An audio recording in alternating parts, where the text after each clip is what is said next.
Assalomu alaykum yaxshilar. Bugun sizlar bilan arab tilida son kategoriyasi haqida ma'lumotlarga ega bo'lamiz. Xo'p, aynan son kategoriyasi nomlanmaydi, balki al-mufrad wal musanna wal jam shaklida ko'rib o'tiladi. Xo'p, umumiy ta'rif arab tili grammatik qoidalarida quyidagicha keladi. Yanqasimul ism ila mufrad wal musanna va jam. Ya'ni ism so'z turkumi mufrad birlik, musanna ikkilik va jam ko'plik shakllariga bo'linadi. O'zbek tilida faqatgina mufrad va jam shakllari, ya'ni birlik va birdan ortiq bo'lgan narsa, shaxs narsa uchun ko'plik shakli qo'llaniladi. Lekin arab tilida ikkilik shakli ham, ya'ni ikkita narsa yoki ikkita shaxs uchun alohida ajratib ko'rsatiladi. Xo'p, fal mufrad ma dalla ala wahidin ka Muhammadin va rajulin. Xo'p, mufrad bu faqatgina bitta narsaga dalolat qiladigan so'zlarga nisbatan qo'llaniladi. Misol uchun Muhammad bir kishiga yoki rajul bitta kishi ma'nosida keladi. Val musanna ikkilik esa ma dalla ala isnayni bi ziyadati alif va nun aw ya va nun ka kitabani va kitabayni. Musanna bu aytib o'tganimizdek ikkita, ya'ni birdan ortiq va ikkita bo'lgan narsalarga nisbatan ishlatiladi va uning yasalishi aytayapti, ikkita bo'lgan alif va nun orqali yoki ya va nun orqali ziyoda qilinib, ya'ni birlik shakliga ushbu harflar orttirilishi orqali yasalgan shakl musanna deyiladi. Misol uchun kitabani ikkita kitob, kitabayni shakli esa kelishigida o'zgarish bo'ladi. Ikkita kitobni yoki ikkita kitobning variantlarida ishlatilishi mumkin. Bu juda oddiy shakl, ya'ni shunchaki birlik shaklga alif yoki nun harflari, qaratish va tushum kelishiklarda esa ya va nun harflarini qo'shish orqali yasashimiz mumkin bo'ladi. Uchinchi qism val jam. Jam bu ko'plik, aytib o'tganimizdek, salasatu aqsam. Endi uning o'zi ham alohida 3 ta asosiy qismga bo'linadi. Birinchisi jam'u muzakkarin salim, ya'ni to'g'ri muzakkar ko'plik. Bu haqda hozir batafsil to'xtalib o'tamiz. Ikkinchi turi jam'u muannas salim, bu to'g'ri muannas ko'plik. Ikkinchi turi, uchinchi esa jam'u taksir. Bu esa siniq ko'plik. Bularning farqi haqida prezentatsiya davomida ma'lumotlarga ega bo'lamiz. Hop. Endi o'zbek tilida qiyosiy nuqtai nazardan olib qaraydigan bo'lsak, birlik son bu bitta muzakkar yoki muannas jinsdagi shaxs narsaga, voqea hodisaga, hodisani ifodalangan so'zlarga nisbatan ishlatiladi va uning holati, ya'ni son jihatidan birlikda turibdi deb ataladi. Misol uchun darsun bitta muzakkar, tolibun bitta muzakkar, g'urfatun bitta muannas so'z, madrasatun bitta muannas so'z. Biz muzakkar va muannas tushunchalari haqida, ya'ni jins kategoriyasi haqida oldingi darslarimizda sizlar bilan suhbatlashgan edik. Bir qator takrorlab o'tish tavsiya etiladi. Hop. Xuddi shu orqali endi ikkilik songa o'tamiz. Aytib o'tganimizdek, musanna bu arab tilida ikkilik sonni ifodalaydi. Ikkita muzakkar yoki ikkita muannas jinsdagi shaxs narsani yoki voqea hodisani ifodalasa, u ikkilik sonda deyiladi. Uning yasalishi aytib o'tganimizdek, so'z oxirida birlikka alif va nun qo'shish orqali hosil qilinadi. Darusani ikkita dars, tolibani ikkita talaba. Muzakkarda g'urfatani ikkita xona, madrasatani ikkita maktab. Xoh u muzakkar bo'lsin, xoh muannas bo'lsin, ikkilik qo'shimchalari bir xil hisoblanadi. Ko'plik shakli. Ko'plik shakli 3 ta turkumga bo'linadi. Bu yerda hozir umumiy tushuncha berilib ketilyapti. Ikkitadan ortiq muzakkar yoki muannas jinsdagi shaxs narsalar yoki voqea hodisalar, bular ko'plik sonda hisoblanadi. Misollar kelyapti. Tullabun, tolibun birlik varianti, muallimun ko'plik varianti, muallimuna. Tolibatun birligi, tolibatun bo'lsa talaba qizlar, ya'ni talaba yigitlar, o'qituvchilar, talaba qizlar. Xo'p, shu o'rinda aytib o'tishimiz kerak, bu yerdagi birinchi misolimiz siniq ko'plikka misol bo'ladi. Ikkinchi misolimiz una qo'shimchasi orqali yasaladi, ya'ni vov va nunni orttirish orqali bu to'g'ri muzakkar ko'plikka misol qilamiz.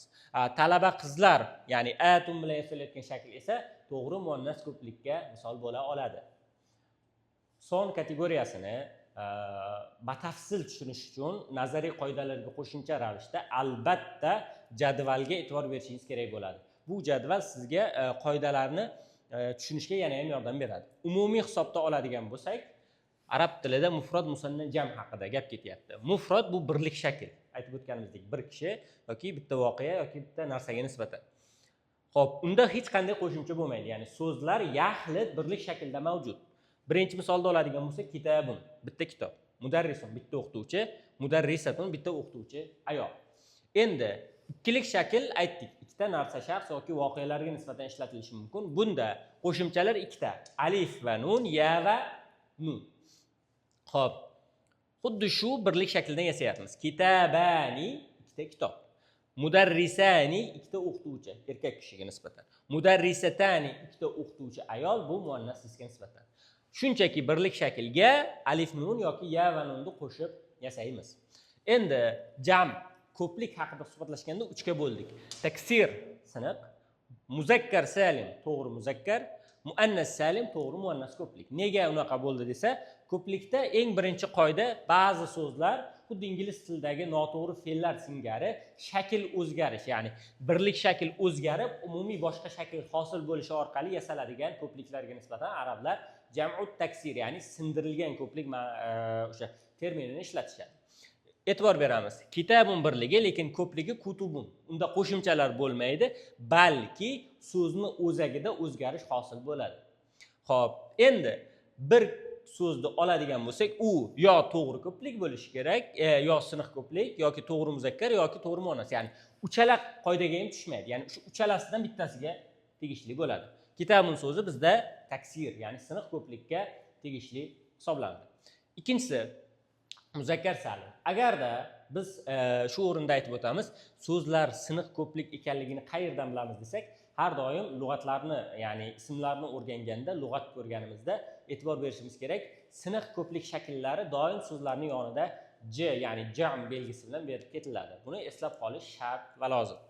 Xo'p, endi agarda ushbu so'zimiz, biz o'rgangan so'zda siniq ko'plik bo'lmasa, ya'ni lug'atlarda unday shakl berilmaydi va biz keyingi shaklga o'tishga majbur bo'lamiz. Hop, demak, ikkinchi so'zni tahlil qiladigan bo'lsak, mudarrisun birligini yozdik, mudarrisani ikkili shaklga o'tkazdik. Endi esa uni lug'atda siniq ko'plik shakli mavjud emas. Nima qilamiz desa, birinchi muzakkar salim shartiga qo'yib ko'ramiz. Muzakkar salimning ikkita sharti bor. Birinchisi, u birlik varianti muzakkar so'z bo'lishi kerak. Ya'ni muannas so'zlarni biz muzakkar salimga o'tkaza olmaymiz. Ikkinchi sharti, u oqil so'z bo'lishi kerak. Ya'ni oqillar bu insonlarga dalolat qiladigan so'zlardir. Xuddi shu ikkita shartni topsak va u siniq ko'plik bo'lmasa, biz endi unga una yoki ina qo'shimchalarini qo'shib ko'plik shaklini hosil qilishimiz mumkin bo'ladi. Misol uchun, mudarrisun so'zida qanaqa bo'lyapti? Birinchi shartimiz bor edi. U muzakkar bo'lishi kerak. Mudarris muzakkar so'z va mudarris so'zi oqil so'z. Va endi uni siniq ko'plik shakli yo'qligi uchun uni ko'plikga yasaganimizda una qo'shib mudarrisuni, ya'ni o'qituvchilar yoki mudarrisina, o'qituvchilarning yoki o'qituvchilarni shakllarini yasay olishimiz mumkin bo'ladi. Endi muzakkar to'g'ri ko'plikka tushgan so'zlarimiz esa muannas to'g'ri ko'plikka tushmaydi. Chunki uchalasidan bittasiga tegishli bo'lishi kerak. Uchinchi shakl, agarda so'zimizda siniq ko'plik shakli bo'lmasa va bizda oqil yoki muzakkar shartlarni bajara olmasa, bizda eng oxirgi so'nggi shaklimiz muannas ko'plikka to'g'ri keladi. Bunda qo'shimchalar atun, kelishga qarab atin bo'lishi mumkin va yasab ko'ramiz. Mudarrisatun so'zi. Xo'p, mudarrisatani ikkilikda hosil qildik. Endi siniq ko'plik shakli yo'q, chunki lug'atlarda tekshirib ko'rsangiz, siniq ko'plik shaklini chiqarib bermaydi. Ikkinchi shart, muzakkar salimga tushish uchun unda bizda bitta shartimizga to'g'ri kelmaydi. Mudarrisatun so'zi muannas so'z. Shuning uchun una yoki ina qo'shimchasini qo'sha olmaymiz va so'nggi mudarrisatun, ya'ni o'qituvchi ayollar shakli hosil bo'ladi. Yana ham batafsilroq tushunarli bo'lishi uchun bu yerda misollari bilan, ya'ni tarjimalari bilan berilyapti bizda.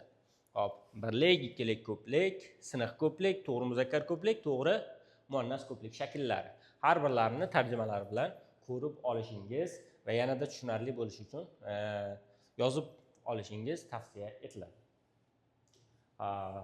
Son kategoriyasi haqida sizlarga aytmoqchi bo'lganlarimiz shulardan iborat. Qiziqarli mavzularni kuzatib borish uchun bizga obuna bo'lishni unutmang.